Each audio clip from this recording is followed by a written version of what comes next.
Hello guys, good morning, namaskar, whatever you feel connected with. I welcome you all to my YouTube channel Future Fine.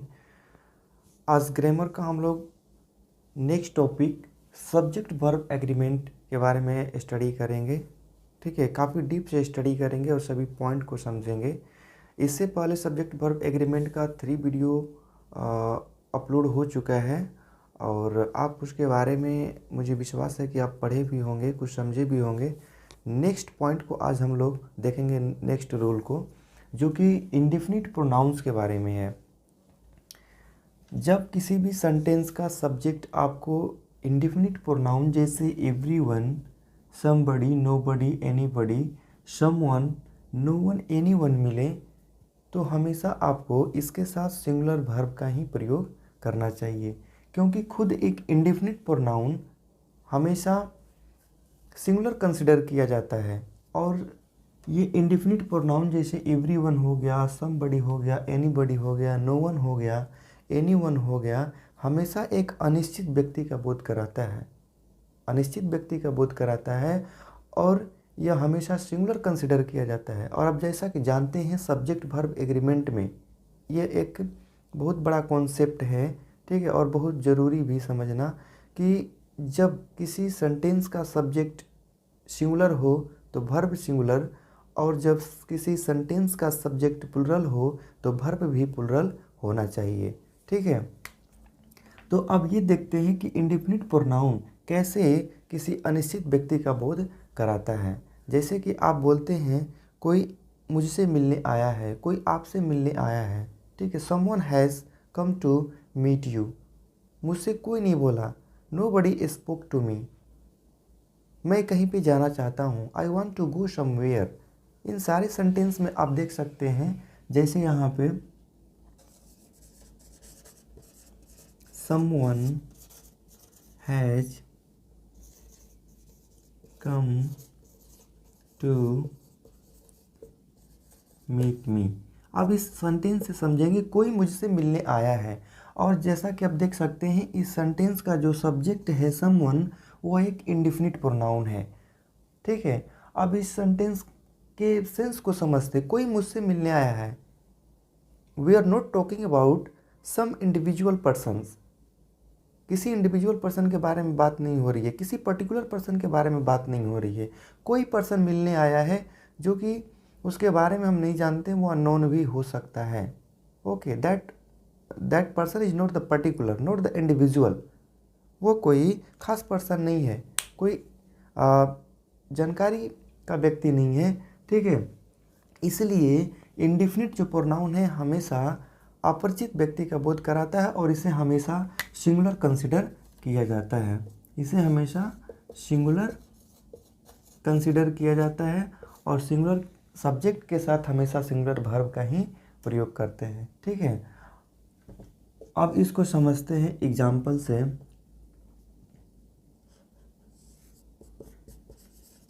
Everyone wants to qualify in the exam। Exam में सभी लोग qualify करना चाहते हैं। Everyone क्या है, एक indefinite pronoun है और इंडेफिनिट प्रोनाउन हमेशा सिंगुलर कंसिडर किया जाता है और अनिश्चित व्यक्ति का बोध कराता है। तो एवरीवन एक सिंगुलर कंसिडर किया जाता है, तो इसके साथ सिंगुलर वर्ब का प्रयोग किया गया है। वांट एक क्या है, सिंगुलर सब्जेक्ट है, सॉरी सिंगुलर वर्ब है। जब वांट तो वैसे प्लुरल कंसिडर किया जाता है, लेकिन जब इसमें यस लग गया तो हम इसको क्या कंसिडर करेंगे, यस लगने के बाद इसे सिंगुलर कंसिडर करेंगे। ठीक है, और वन थिंग मोर नोट में करके राइट करेंगे जो कि बहुत इम्पोर्टेंट है। ठीक है, ये हमेशा इंडेफिनिट प्रोनाउन अपने के लिए सिंगुलर का प्रयोग सिंगुलर लेता है, जैसे ही, हिम, हिज, हिमसेल्फ। ठीक है, यदि इसके साथ प्लुरल का प्रयोग करेंगे, जैसे प्लुरल प्रोनाउन का प्रयोग करते हैं दे का, देम का, देयर का, देम सेल्फ, देम सेल्फ का, तो ये रॉन्ग हो जाएगा। जैसे आप किसी सेंटेंस में लिखते हैं मैं अपना काम कर रहा हूँ, I am doing my work, Ram अपना काम कर रहा है, Ram is doing his work, वे लोग अपना काम कर रहे हैं, they are doing their work. ठीक है, तो जैसे यहाँ पे they are doing their work, वे लोग अपना काम कर रहे हैं। ठीक है, अब यहाँ पे सब्जेक्ट दे है, और दे आप जैसा कि जानते हैं दे प्लुरल सब्जेक्ट है, तो दे के लिए अपना यहाँ पे देयर का प्रयोग किया गया है। यदि किसी का नेम होगा गर्ल्स का, उसके लिए हर का प्रयोग करेंगे अपना के लिए। यदि किसी बॉयज़ का नेम होगा तो किसका प्रयोग करेंगे, हिज का करेंगे। और यहाँ पे दे है तो यहाँ पे देयर का प्रयोग किया गया है। तो दे एक प्लुरल सब्जेक्ट है, और इसके साथ इसके बदले में जो प्रोनाउन प्रयोग किया गया है वो देयर है। मैं यही समझाना चाहता हूँ कि जब किसी भी सेंटेंस का सब्जेक्ट इंडिफिनिट प्रोनाउन हो और उसके लिए अपना का प्रयोग करना हो तो हमेशा सिंगुलर का प्रयोग करेंगे, सिंगुलर प्रोनाउन का प्रयोग करेंगे, जैसे हिम का प्रयोग करेंगे, हिज का, हिमसेल्फ का प्रयोग करेंगे, ना कि इसका करेंगे। ठीक है, आप एक एग्जाम्पल से समझते हैं।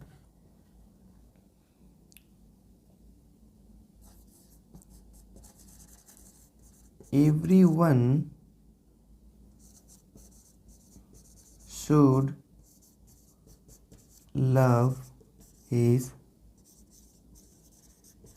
country, सभी को अपनी देश से प्यार करना चाहिए।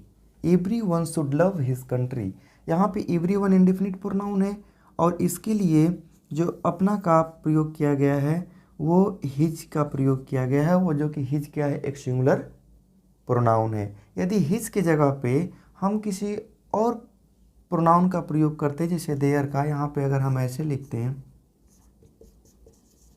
everyone should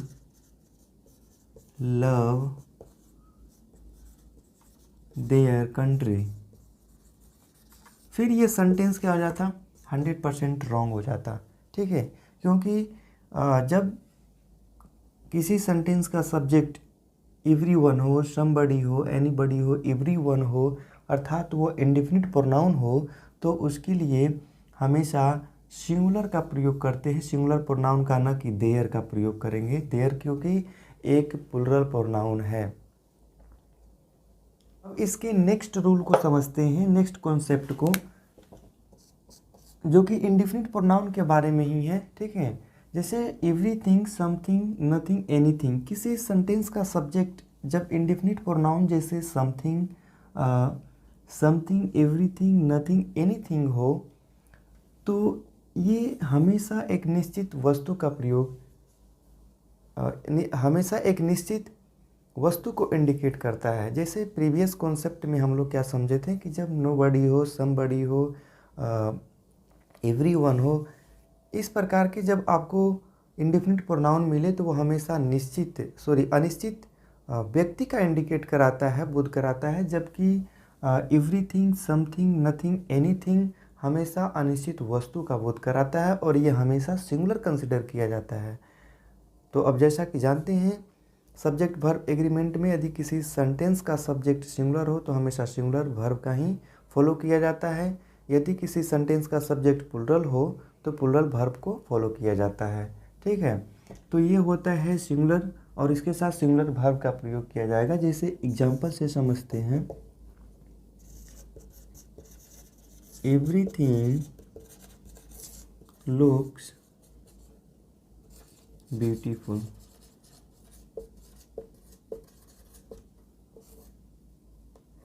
है तो यहाँ पे इट सेल्फ भी कर सकते हैं, इट सेल्फ। ये एक सेंटेंस में देखेंगे, इस सेंटेंस के माध्यम से समझेंगे। Everything looks beautiful it self, सब कुछ अपने आप में सुंदर दिखता है, सुंदर होता है। ठीक है, तो अब इस सेंटेंस से समझेंगे कि कैसे इसमें सिंगुलर वर्ब का प्रयोग किया गया है। एवरीथिंग इसमें क्या है, एक इंडेफिनिट प्रोनाउन है और ये एक सब्जेक्ट का भी काम कर रहा है, तो इसके साथ हमेशा सिंगुलर वर्ब का प्रयोग किया जाता है, जिससे लुक्स एक सिंगुलर वर्ब है। ठीक है, और इस प्रकार से ये सेंटेंस सही होता है क्योंकि सभी क्राइटेरिया को, सभी रूल्स को ये फॉलो कर रहा है ये सेंटेंस। जैसे एवरीथिंग क्या है, एक इंडेफिनिट प्रोनाउन है और इसके साथ हमेशा सिंगुलर वर्ब का प्रयोग होना चाहिए, ठीक वैसा ही हुआ है यहाँ पे। लुक्स एक सिंगुलर वर्ब है। ठीक है, और वन थिंग मोर जो नोट करके राइट करेंगे,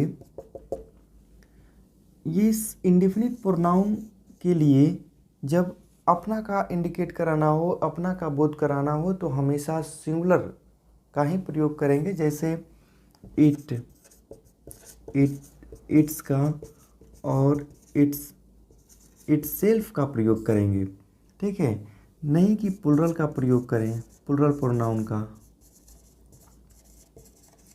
प्रोनाउन का प्रयोग नहीं करेंगे। जैसे दे का, देम, देयर, देमसेल्फ का प्रयोग नहीं करेंगे। यहाँ पे ही का, हिज का, हिम का, हिम सेल्फ, इसका भी प्रयोग नहीं करना है, क्योंकि ये हमेशा व्यक्ति को इंडिकेट कराता है। दे का, ही, दे हो गया, ही हो गया, ये हमेशा इंडेफिनिट, ये हमेशा किसी व्यक्ति को इंडिकेट कराने के लिए होता है, जबकि ये indefinite pronoun everything, something, nothing, ये किसी वस्तु के लिए है, न कि व्यक्ति के लिए। तो वस्तु के लिए हमेशा इट का ही प्रयोग करेंगे, ठीक है। इंडेफिनिट प्रोनाउन जैसे एवरीथिंग हो, समथिंग हो, नथिंग हो, तो हमेशा इसके लिए सिंगुलर प्रोनाउन इट का प्रयोग करेंगे। जैसे everything has its on importance.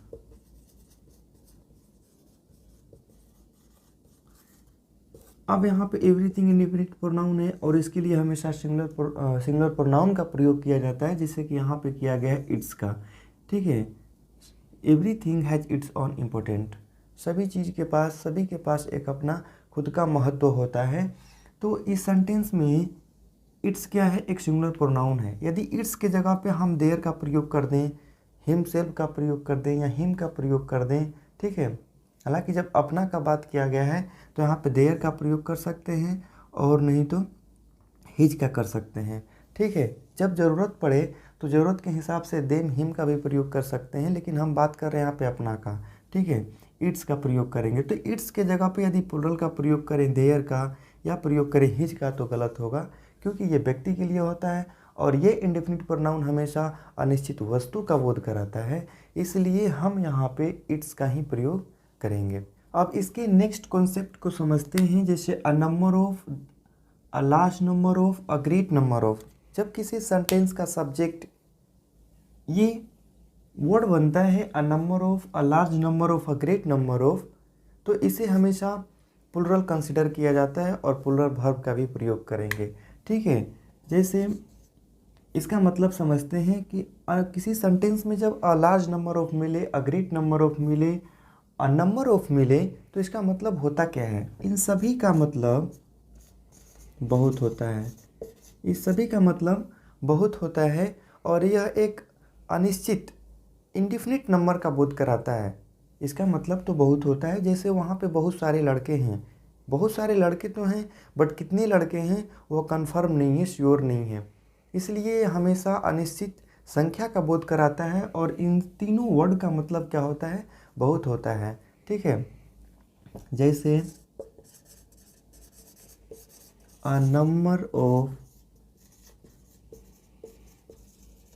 Students was present there, इस सेंटेंस से समझते हैं, ठीक है। अ नंबर ऑफ, जैसा कि आप रूल से आया, ये रूल में है, ठीक है। और इसका मतलब क्या होता है, बहुत होता है। और स्टूडेंट्स क्यों आया, यहाँ पे स्टूडेंट भी हो सकता था, ठीक है। तो स्टूडेंट इसलिए आया कि जब किसी सेंटेंस में अ number of, a large number of, a great number of मिले, उसके बाद आपको नाउन मिले, नाउन मिले नहीं बट इस कन्फर्म है अ नंबर ऑफ के बाद और अ लार्ज नंबर ऑफ के बाद और ग्रेट नंबर ऑफ के बाद हमेशा आपको नाउन ही मिलेगा। और नाउन के बाद जो नाउन जो रहेगा वो हमेशा प्लुरल फॉर्म में ही रहेगा। सिंगुलर यदि करते हैं, यहाँ पे स्टूडेंट्स करते हैं, तो ये सेंटेंस का पैटर्न गलत हो जाएगा, एरर हो जाएगा, ठीक है। इसमें हमेशा यस रखेंगे। स्टूडेंट्स की जगह पे यदि कोई और नाउन आए तो उसमें भी आपको प्लुरल देखने के लिए ही मिलेगा और आपको राइट भी प्लुरल करना है, ठीक है। और ये सेंटेंस क्या सही है? तो ये सेंटेंस गलत होता है, क्योंकि ये जो वर्ड है और इसके साथ जो नाउन आया वो प्लुरल है, अ नंबर ऑफ स्टूडेंट्स।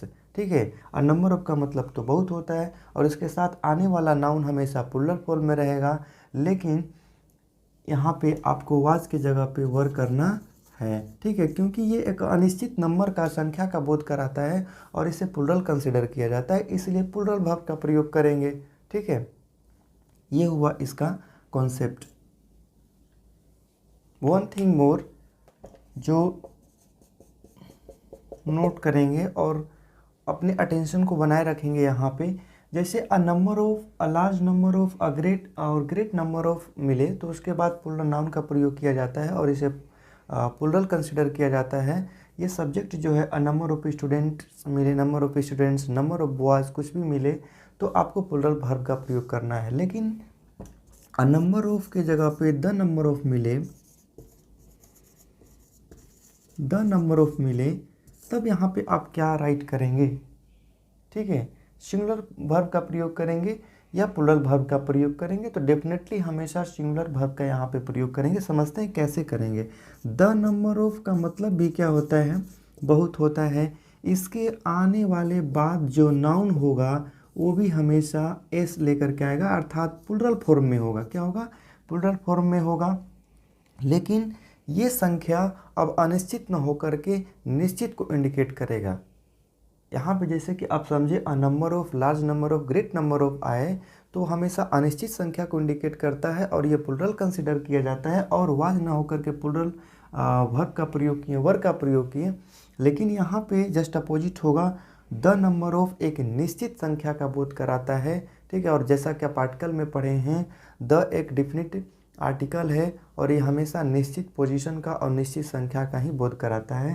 ठीक है, तो द नंबर ऑफ स्टूडेंट्स, यहाँ पे भी आने वाला नाउन भी प्लुरल ही होगा, जैसे द नंबर ऑफ स्टूडेंट्स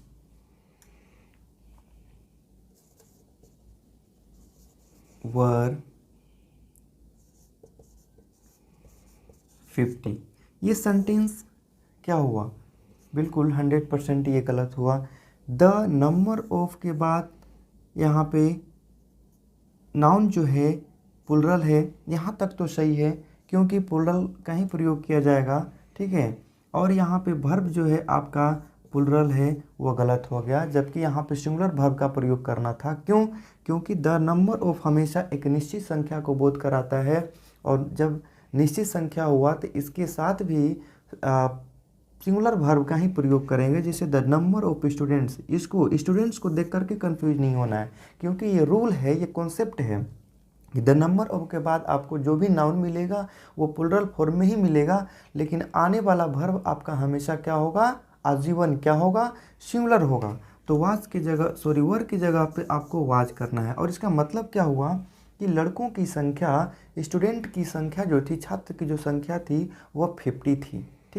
ठीक है, तो इस कॉन्सेप्ट को भी ध्यान रखेंगे और इसको भी ध्यान रखेंगे जो अ नंबर ऑफ लार्ज नंबर से, जो लार्ज नंबर से हो। ठीक है, thank you for today, that's all.